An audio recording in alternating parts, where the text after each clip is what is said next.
এই খুতবায় আমি সূরা বাকারার ৬১তম আয়াতটি নিয়ে কিছু ভাবনা এবং শিক্ষা আপনাদের সাথে আলোচনা করব। আর এই আয়াতটি নিয়ে কথা বলতে গিয়ে আমি মনে করি আয়াতটি নিয়ে গভীর চিন্তাকারী প্রত্যেক ব্যক্তি উপলব্ধি করতে পারবেন যে আমাদের জন্য এই সময় এই ধরনের আয়াত নিয়ে গবেষণা কেন গুরুত্বপূর্ণ। আল্লাহ আজ্জা ওয়া জাল্লা আয়াতটিকে একটি বিশেষ প্রেক্ষাপটে এখানে সন্নিবেশিত করেছেন। বনী ইসরাইল ফেরাউনের হাত থেকে রক্ষা পেয়েছিল, তারা ফেরাউন থেকে রেহাই পেয়েছিল, আর অনেক অনেক প্রজন্ম ধরে তারা ফেরাউনের শাসনের অধীনে বসবাস করে আসছিল। তো দীর্ঘ সময় ধরে তারা অধিকৃত জনগোষ্ঠী হিসেবে বসবাস করেছে কর্তৃত্ববাদী একটি শক্তির অধীনে, যা তাদেরকে শাসন করেছে, দাসতুল্য আচরণ করেছে এবং নিচু জাত হিসেবে গণ্য করেছে। এখন বিষয় হলো, নির্যাতনকারী এবং নির্যাতিতের মাঝে অদ্ভুত একটা সম্পর্ক রয়েছে। পৃথিবীর ইতিহাসে আপনি দেখবেন যে কিছু জাতি অন্য জাতির দ্বারা শাসিত হয়েছে। গোটা মানব ইতিহাস জুড়ে এমনটা ঘটেছে। উদাহরণস্বরূপ জাপানিরা চাইনিজদের সাথে এমনটা করেছিল, ব্রিটিশরা পৃথিবীর অনেক দেশেই এমনটা করেছে, ডাচরা এমনটা করেছে ইন্দোনেশিয়াতে, ইত্যাদি ইত্যাদি। আর যখন এই আক্রমণকারী ঔপনিবেশিক শাসকরা কোথাও চলে আসে, সেখানে বিজয়ী হওয়ার পর তাদের বিরুদ্ধে যুদ্ধরতরা ছাড়া সাধারণ জনগণ, লক্ষ কোটি সাধারণ জনগণের কাছে প্রথমে মনে হয় না যে তাদের জীবনে খুব একটা পরিবর্তন এসেছে। রোমানরা বিজয়ী হওয়ার আগে যে কৃষক ছিল, রোমানরা বিজয়ী হবার পরেও সে কৃষকই রয়ে গেছে। তাদের প্রদত্ত কর হয়তো ভিন্ন কর্তৃপক্ষের হাতে যাচ্ছে, কিন্তু জীবন খুব একটা পরিবর্তিত হয়নি, যুদ্ধের সময়টা বাদে।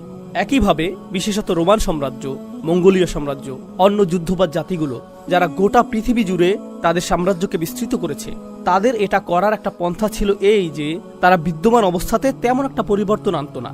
তোমরা তোমাদের কার্যপদ্ধতি বজায় রাখো, যেভাবে চাষবাস করছিলে তা চালিয়ে যাও, বাজার যেভাবে চলছিল তা অব্যাহত রাখো, এখন শুধু অর্থ এই দিকে আসতে হবে, এইটুকুই। তো সাধারণ মানুষের কাছে অর্থনৈতিক পর্যায়ে ক্ষমতার এই রদবদলকে খুব বেশি পরিবর্তন বলে মনে হতো না। কিন্তু বিজয়ী শক্তির জন্য এটাও গুরুত্বপূর্ণ ছিল যে মানুষ যাতে জানতে পারে শহরে নতুন এক কর্তা এসেছে। করের অর্থ নীরবে নিভৃতে ভিন্ন গন্তব্যে সঞ্চালিত হবে, এটুকুই যথেষ্ট না, বরং কর্তৃত্বের একটা বহিঃপ্রকাশও থাকতে হবে। মানুষের এটা স্বীকার করতে হবে যে একটি শক্তিধর সাম্রাজ্যের শক্তিধর সম্রাটের অধীনে বসবাস করছে তারা। আর যেভাবে তারা এটা করত তা শুধুমাত্র সামরিক শক্তি প্রদর্শনের মাধ্যমে না, কারণ সেটা ছিল অনেক ব্যয়বহুল। আর সেনাবাহিনী তো মূলত ব্যবহৃত হয় যুদ্ধক্ষেত্রে। সেনাবাহিনী ব্যবহৃত হয় গুপ্তচর বৃত্তির কাজে, গোপন সংবাদ সংগ্রহের কাজে। যখন আপনি জনগণ নিয়ন্ত্রণ করার জন্য সেনাবাহিনী ব্যবহার করবেন, সেই অনুপাতে তো জনসংখ্যাও অনেক বেশি, আর এটা সেনাবাহিনীর কাজও না। এজন্য এই ক্ষেত্রে অন্য অস্ত্র ব্যবহার করতে হবে। আমি এগুলোকে অস্ত্র হিসেবে আখ্যায়িত করছি। আমেরিকাকে এখন বলা হয়ে থাকে হৃদয় এবং মনের নিয়ন্তা, এটাই বলা হয়ে থাকে। এখন আপনার আর বন্দুক এবং বোমার প্রয়োজন নেই। আপনার যা প্রয়োজন তা হলো বিনোদন, খেলাধুলা, কনসার্ট। রোমানরা এটা করেছে, সকল রাজারাই এটা করেছে। তারা বড় ধরনের আয়োজন করত, তাদের বিভিন্ন জাতীয় উৎসবের দিন থাকত। জনগণকে এটা অনুভব করতে হবে যে সাম্রাজ্যের প্রতি তাদের আনুগত্য হলো নাগরিকত্বের অংশ। আর এই লোকগুলো বিজয়ী হয়েছে কারণ তারা জয়ী হওয়ার যোগ্য। তাদের বিজয়ী হওয়াটা ইতিবাচক বিষয়। তারা যদি জয়ী না হতো, সাম্রাজ্য হিসাবে আমরা অগ্রগতি অর্জন করতাম না। যদিও তারা আপনাকে নিজেদের অন্তর্ভুক্ত মনে করে না, কিন্তু তারা চায় যে আপনি তাদেরকে নিজেদের পরিবার হিসেবে গণ্য করেন। তারা কখনোই আপনাকে নিজের পরিবার হিসেবে গণ্য করবে না, কিন্তু তারা চায় যে আপনি তাদেরকে নিজেদের পরিবার হিসেবে গণ্য করেন। আর তারা এটা করে পতাকার মাধ্যমে, কুচকাওয়াজের মাধ্যমে, গান, প্রদর্শনী এবং প্রোপাগান্ডার মাধ্যমে। তারা এগুলো সৃষ্টি করবে। এমনকি ফেরাউনের সময়েও সে এগুলো সৃষ্টি করেছিল। আপনি ফেরাউন রাজবংশের ইতিহাস অধ্যয়ন করলে এটা লক্ষ্য করবেন। এটা অধ্যয়ন গুরুত্বপূর্ণ, কারণ কোরআনে বারবার ফেরাউনের আলোচনা এসেছে।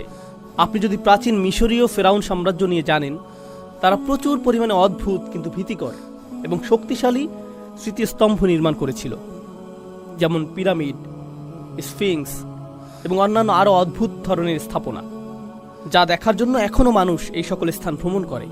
আর এই সকল স্থাপনা এমনভাবে নির্মাণ করা হয়েছিল যে যখন মানুষ নৌপথে ভ্রমণ করত, তারা এই স্থাপনাগুলো নদীর তীরে দেখতে পেত।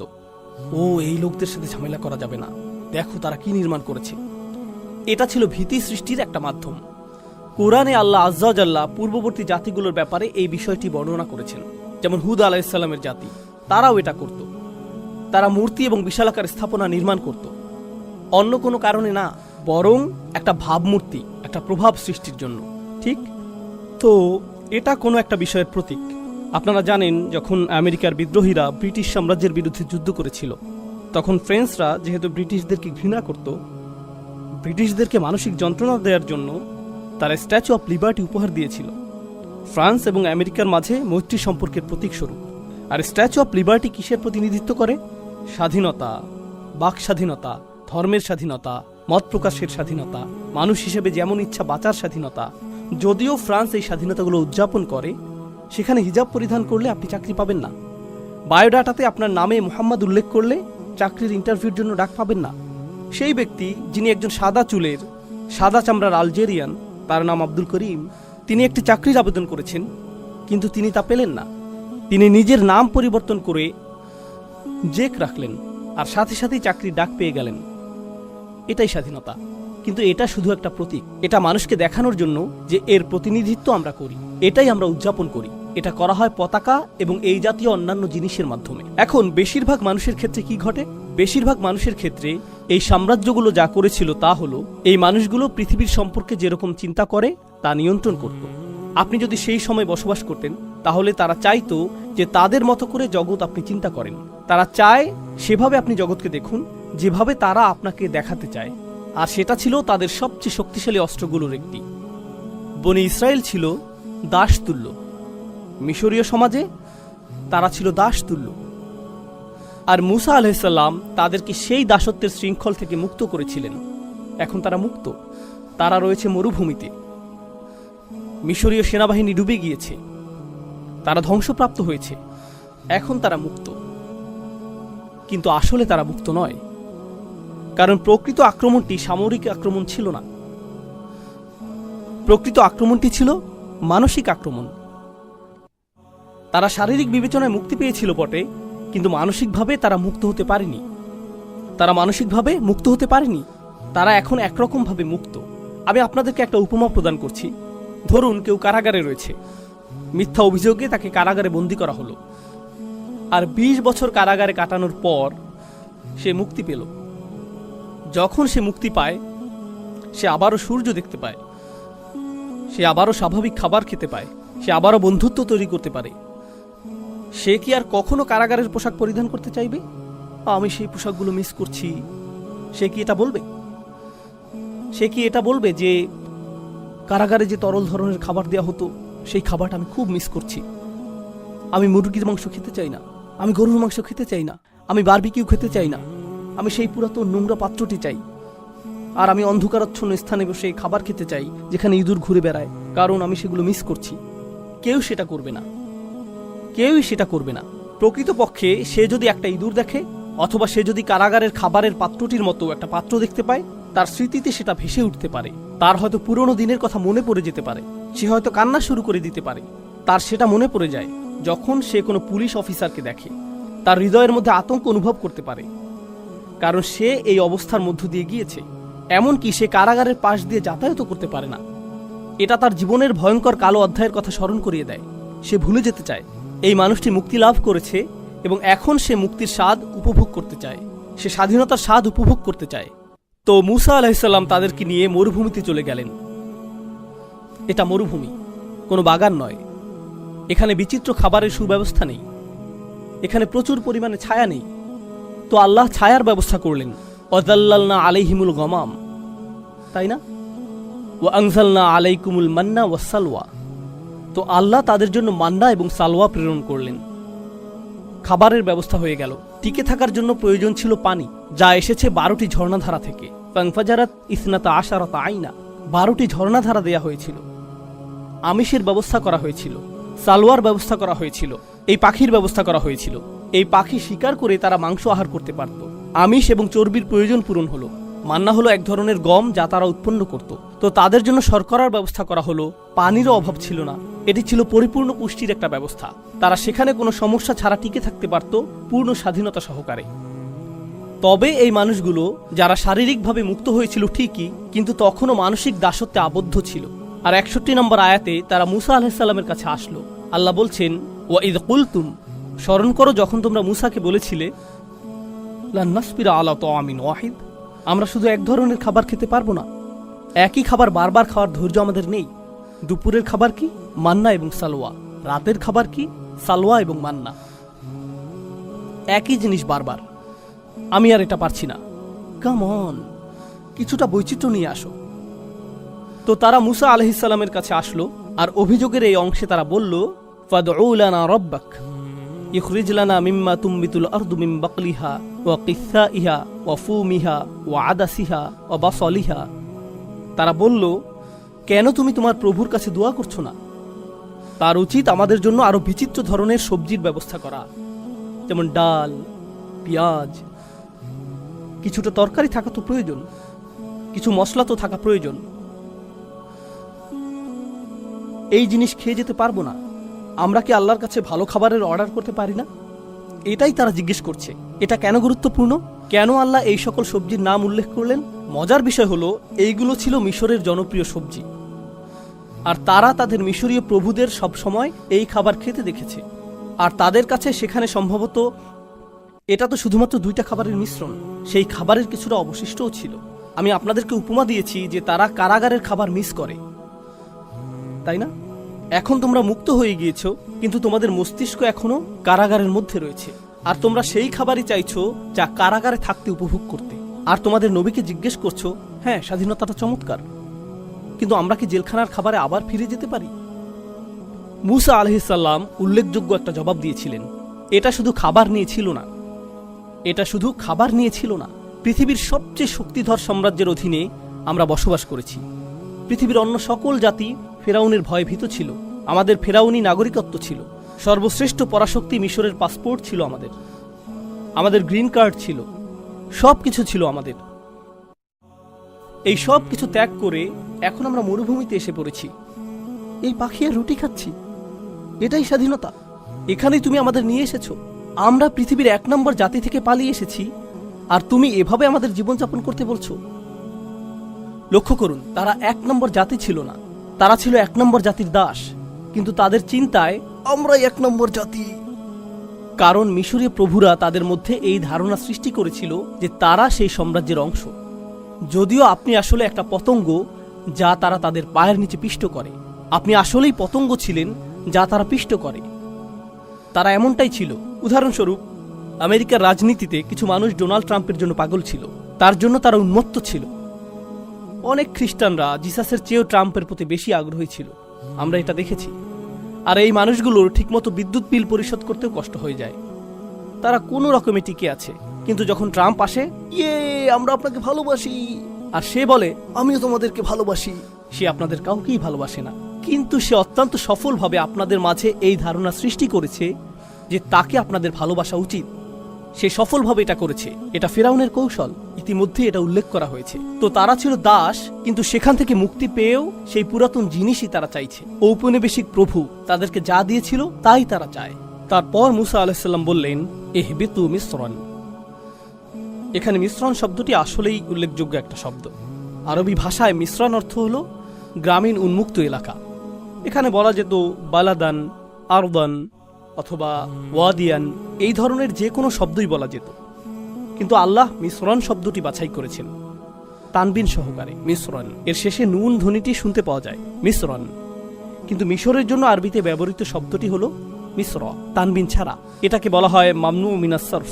তো দুটি শব্দ দেখতে খুবই কাছাকাছি, কিন্তু তারা একই অর্থ প্রকাশ করছে না। আপনি যদি মিশ্র অথবা মিশ্রু বলেন, এটা মিশর, কিন্তু যদি মিশ্রণ অথবা মিশ্রুন বলেন, এটা গ্রামীণ উন্মুক্ত এলাকা।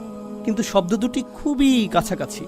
এটা এরকম যেন মুসা আলাইহিস সালাম বলছেন, তোমরা আরেক মিশরে ফিরে যেতে চাইছো, তোমরা নতুন একটা স্থানে যেতে চাইছো, কিন্তু আসলে তোমরা আবারও সেই মিশরের অবস্থায় চাইছো। আমি কোথা থেকে এসেছি তা নিয়ে আপনাদেরকে মজার একটা কথা বলি। আমি মূলত পাকিস্তানি বংশোদ্ভূত, আর আমি পাকিস্তান ভালোবাসি। আমি সেই গোটা অঞ্চলটাকেই আসলে ভালোবাসি। সেই অঞ্চলটির ইতিহাসের প্রসঙ্গে বলতে গেলে, বিশেষত বিশ্ববিদ্যালয় এবং হাই স্কুলের যেই ছাত্ররা এখানে রয়েছেন, আমি চাই যে আপনারা একটা বই পড়েন, বিশেষত যদি আপনি দক্ষিণ এশিয়া থেকে এসে থাকেন।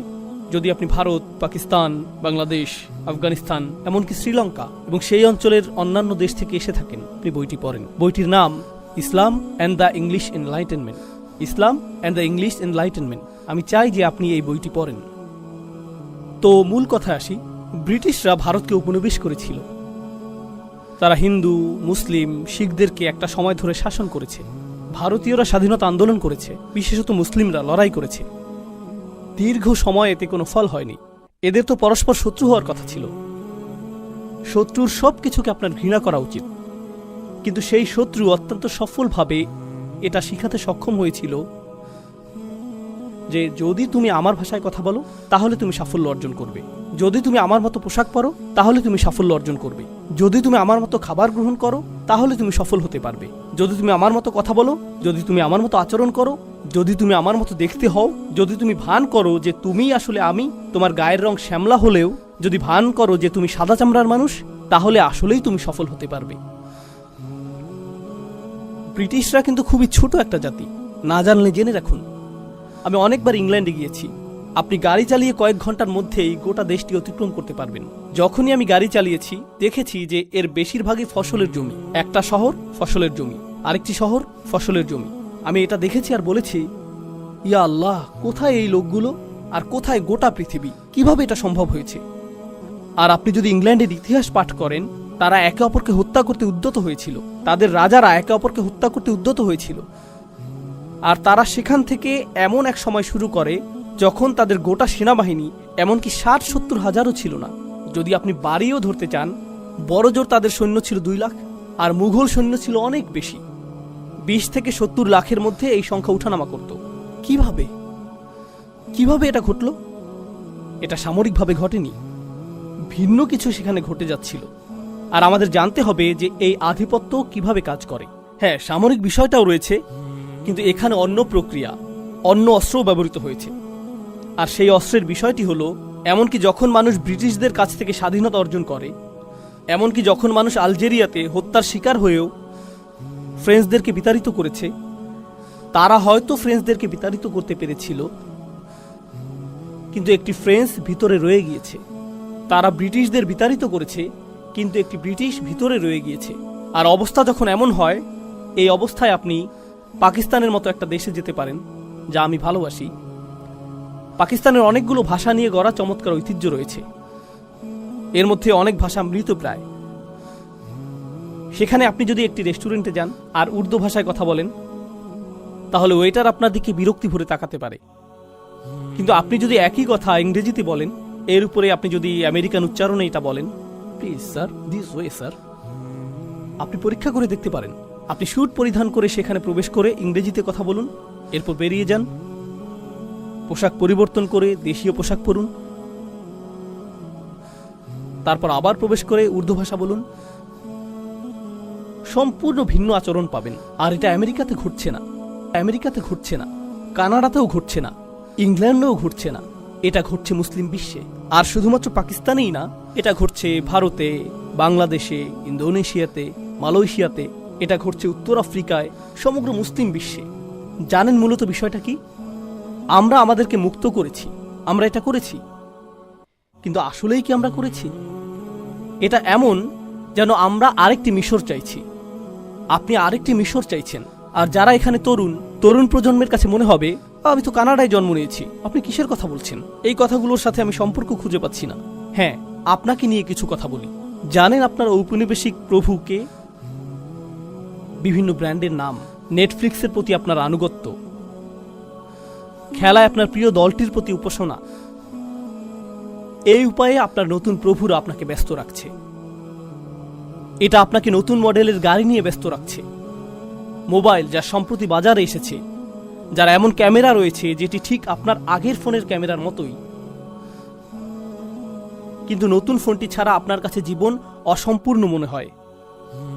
আপনাকে এটা পেতেই হবে, আপনাকে এটা দেখাতেই হবে।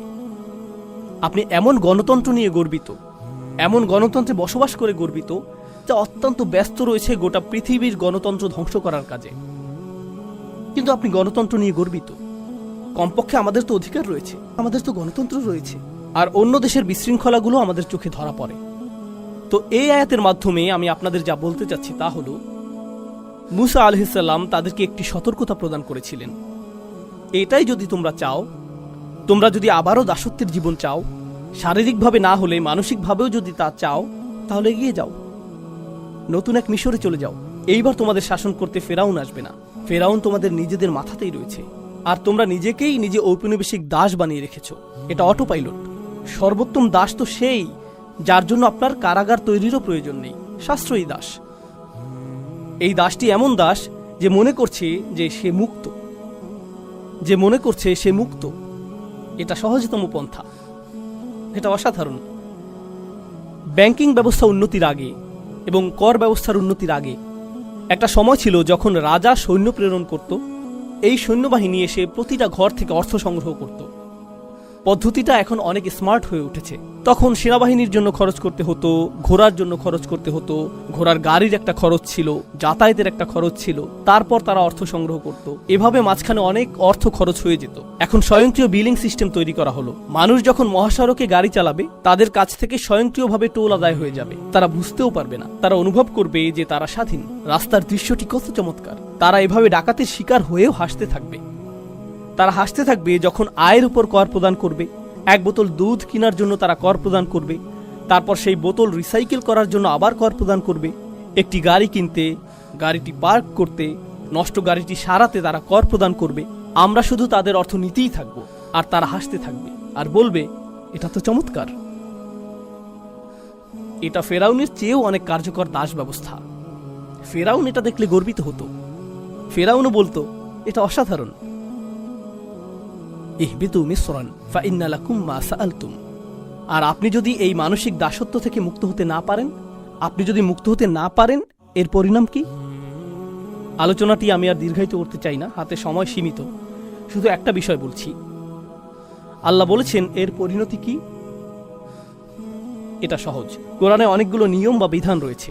আপনারা মাধ্যাকর্ষণ নিয়ম সম্পর্কে জানেন, আপনারা পদার্থবিজ্ঞানের নিয়ম সম্পর্কে জানেন, আপনারা প্রজ্বলনের নিয়ম সম্পর্কে জানেন, আপনারা রসায়নের নিয়ম সম্পর্কে জানেন, আপনারা শরীরতত্ত্ব সম্পর্কে জানেন।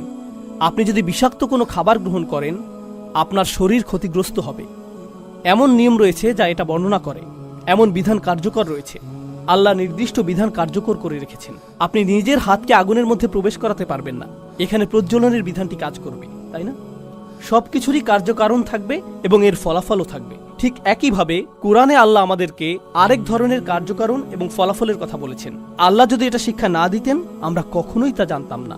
পদার্থবিজ্ঞান আপনি শিখে নিতে পারেন, প্রজ্বলনের বিধানটি আপনি শিখতে পারেন, শরীরতত্ত্ব আপনি শিখে নিতে পারেন, কিন্তু আরও কিছু বিধান রয়েছে যেগুলোর কার্যকরণ এবং ফলাফল রয়েছে, যা আল্লাহ শিক্ষা না দিলে আপনি কখনোই শিখতে পারবেন না। ওই আল্লিমুকুম মালাম তাকুনু তাআলামুন। তোমাদেরকে তা শিক্ষা দেন যা তোমরা নিজেরা জানতে না। আল্লাহ বলছেন, দুরিবাত আলাইহিম আযিল্লাহ। আযিল্লাহ দিয়ে তাদেরকে চপটাঘাত করা হয়েছিল। তো আমি চাই যে আপনারা জিল্লাহ শব্দটি উপলব্ধি করুন। এছাড়াও আরো বোঝার রয়েছে, কিন্তু যদি জিল্লাহ শব্দটি বুঝতে পারেন, এটা যথেষ্ট, এখনকার জন্য যথেষ্ট। তো আল্লাহ বলছেন, এই লোকগুলো যারা মানসিকভাবে দাসত্ব বরণ করতে চেয়েছিল, তারা জিল্লাহ দ্বারা আঘাতের শিকার হয়েছিল। তো এই শব্দটি দিয়ে আসলে কি বোঝাচ্ছে? এটা এসেছে আরবি শব্দ মুজাল্লাল থেকে, তরিকুন মুজাল্লাল, অর্থাৎ এমন পথ যার উপর মানুষ প্রচুর হাঁটে, যার ফলে এটা মসৃণ হয়ে যায়। যেমন আপনি যদি এমন স্থানে বসবাস করেন যেখানে পায়ে চলার জন্য আলাদা পথ না থাকে, সেটা যদি ঘাস এবং আগাছাপূর্ণ স্থান হয় আর মানুষ হাঁটতেই থাকে, তখন এই আগাছাগুলোর মাঝখানে মসৃণ পথ তৈরি হয়, সেখানে কিছু জন্মায়ও না। এটা হলো তরিকুন মুজাল্লাল, মসৃণ পথ। যেহেতু এর উপর অনেক হাঁটা হয়েছে, ফলে এটা মসৃণ হয়ে গিয়েছে। হাইতুন জলিল, এটা ব্যবহৃত হয় দেয়ালের ক্ষেত্রে। মানুষ দেয়াল নির্মাণ করে বাইরের মানুষকে দূরে রাখার জন্য, কিন্তু দেয়ালটি যদি 1 হাত পরিমাণ উঁচু হয়, এর ফলে মানুষ সহজেই ঢুকে পড়তে পারে। এটা অকেজো, কারণ এটা অনেক নিচু। এই ধরনের দেয়ালকে বলা হয় হাইত জলিল, এটা অনেক নিচু। এভাবে বাইতুন জলিল, যখন আপনি বাড়ি কিনেন, আপনি তা কিনতে চান উঁচু জায়গার উপর, কিছুটা উঁচু স্থানে, কারণ যখন বৃষ্টি নামবে পানি গড়িয়ে নেমে যাবে। কিন্তু আপনি যদি নিচু স্থানে বাড়ি কিনেন, অন্য সকল বাড়ির পানি আপনার বাড়িতে চলে আসবে, আপনার বাড়িই বন্যার শিকার হবে। এটাই বাইতুন জলিল। তারা দুলাল আল করম শব্দটি ব্যবহার করে এমন গলার হারের জন্য যাতে সস্তা পুঁতি থাকে, কিন্তু এর মাঝ বরাবর মূল্যবান কয়েকটি পাথর থাকে যা নিচে ঝুলে থাকে। তো দুল্লিয়াত আনাকিদুহ, মূল্যবান যে পাথরগুলো নিচে ঝুলে থাকে সেগুলোকে আসলে বলা হয় জুলাল, যেগুলো নিচে ঝুলে থাকে।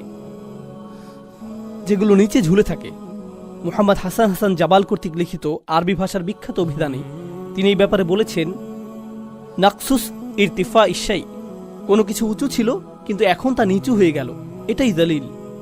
কেউ শক্তিশালী ছিল, এরপর সে দুর্বল হয়ে গেল, এটাই দলিল। সামাজিক দৃষ্টিকোণ থেকে কেউ আগে আত্মমর্যাদা সম্পন্ন ছিল, আর এখন মানুষের পায়ের নিচে পিষ্ট হওয়াকে এবং নত হয়ে থাকাকে সে উপভোগ করে, এটাই দলিল। তো মুসলিম সভ্যতার সাথে কি ঘটেছে? আজকের দিনেও এমন স্থান রয়েছে, আমি নিজে এমন স্থানে গিয়েছি, মুসলিম সমাজেই কোনো নারী যদি হিজাব পরিধান করেন, তিনি সেখানে অশিক্ষিত, গেঁয়ো এবং সেকেলে বিবেচিত হন। তারা পশ্চিমাদের থেকেও বেশি পশ্চিমা সাজতে চায়। পশ্চিমারাও এতটা পশ্চিমা সুলভ আচরণ করে না। কেন? কারণ আমরা এটা অনুভব করতে চাই যে আমরা আধুনিক অনুভব করতে চাই। আপনি লক্ষ্য করবেন যে যুদ্ধ বিধ্বস্ত দেশ, যেখানে গোটা দেশটি ধ্বংসপ্রাপ্ত হয়েছে, গণহত্যা চালানো হয়েছে, আর সেই মানুষগুলোই তাদের মূল্যবোধের অনুভূতি হলো এরকম, দেখো আমি কোন ব্র্যান্ডের বেল্ট কিনেছি, দেখো আমার জুতাগুলো, দেখো আমি কোন স্যুটটি কিনেছি, এটাই তার মূল্যবোধের উৎস। প্রভু বলেছে, আমার কাছ থেকে কিনো, আমাকেই কর প্রদান করো, আর একই সাথে গর্বিতও বোধ করো। মানুষ এর চেয়ে বেশি দলিল কিভাবে হতে পারে?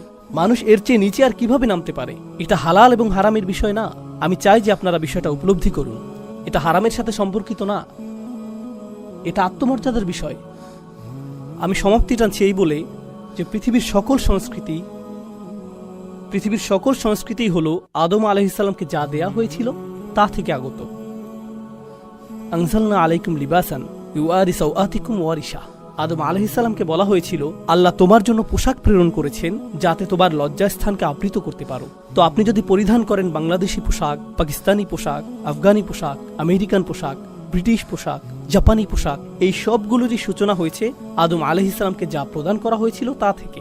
আর আল্লাহ তার কিতাব এবং তার রাসূলের সুন্নাহর মাধ্যমে আমাদেরকে পথ নির্দেশনা দিয়েছেন পোশাকের থেকে অজ্ঞতা দূর করার জন্য। আপনি পরিশীলিতভাবে জাপানি পোশাকও পরতে পারেন, আপনি পরিশীলিতভাবে আমেরিকান পোশাকও পরতে পারেন, চাইনিজ অথবা অন্য যে কোনো জাতির পোশাকই পরতে পারেন। সংস্কৃতি প্রত্যাখ্যানের বিষয় নয়, বরং ঔপনিবেশিক প্রভুত্বকে প্রত্যাখ্যান করা উচিত। শাসন করার মানসিকতাকে, শাসকের উপাসনাকে প্রত্যাখ্যান করা উচিত। আর সুবহানাল্লাহ, আমরা অত্যন্ত চমৎকার সময়ে বসবাস করছি।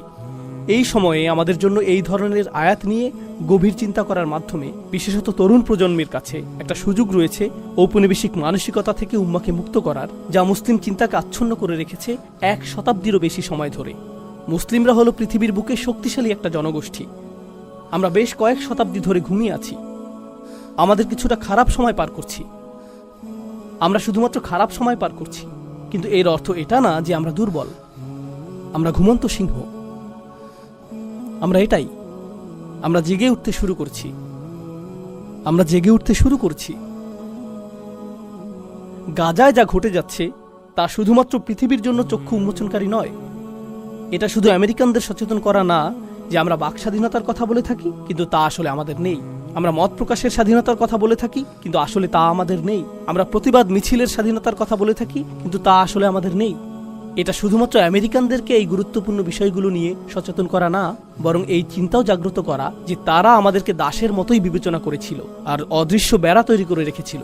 মুসলিমরা বুঝতে পারছে যে এতদিন আমি কিসের উপাসনা করে আসছি, কোন কল্পিত গরু নিজের চিন্তার জগতে তৈরি করে আমি উপাসনা করেছি, বনি ইসরাইলের সেই সোনালী গরুর মতো। এখন আর এটা সোনালী গরু হতে হবে সেটা জরুরি না। এটা হতে পারে যে কোনো কিছুর সোনালী লোগো, এটা হতে পারে এই সোনালী নাইকি, হতে পারে সোনালী ফেরারি, সোনালী অ্যাডিডাস, এগুলো সবই সোনালী গরু। আজকের যুগে এগুলোই সোনালী গরু। পৃথিবীর সকল সামেরিরা এগুলো নির্মাণ করে যাচ্ছে। তো আমি মনে করি যে এটা নতুন একটা সূচনা, এটা নতুন জাগরণের সূচনা। আমরা এখন আর সাংস্কৃতিক আগ্রাসনের শিকার হব না। আমরা নিজেদেরকে প্রকাশিত করতে পারি এবং নিজেরাই চিন্তা করতে পারি, আর আমরা সত্য ছাড়া অন্য কিছুর অনুগত হব না। আমরা পৃথিবীকে সত্য প্রত্যক্ষ করার আমন্ত্রণ জানাতে পারি, এমন কারো চোখ দিয়ে দেখা থেকে বিরত থেকে যে এতদিন নিয়ন্ত্রিতভাবে কারসাজি করে সত্য গোপন করে এসেছে। আল্লাহ আজ্জা ওয়া জাল্লা আমাদের হৃদয় এবং মনকে মুক্তি দান করুন। বিশেষভাবে এই প্রজন্মকে আল্লাহ সামর্থ্য দান করুন যারা উম্মাকে ঔপনিবেশিক সেই প্রভুত্ব থেকে মুক্ত করবে যা এখনো ভিতরে রয়ে গিয়েছে, যা বহির্গত প্রভুত্ব থেকে কোনো অংশে কম নয়। বারাকাল্লাহু লি ওয়া লাকুম ফিল কুরআনিল হাকিম ওয়া নাফা'নি ওয়া ইয়্যাকুম বিল আয়াতি ওয়া যিকরিল হাকিম।